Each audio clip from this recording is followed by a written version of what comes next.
سنی سنائی بات کا کبھی بھی اعتبار نہ کرو۔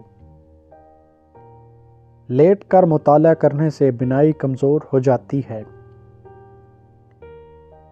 زندگی کو بدمزہ بنانا ہو تو اپنا ایک مخالف پیدا کر لو۔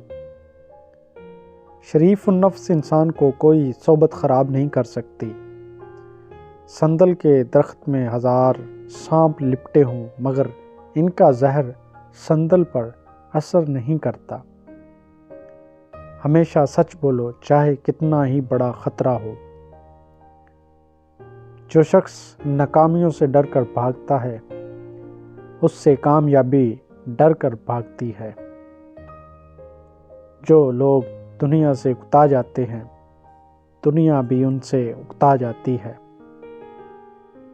اللہ تعالیٰ خوشحالی بخشے تو اپنی خواہشات کو وسیع نہ کرتے جاؤ۔ دنیا میں محنت کشی کا کوئی نعم البدل نہیں۔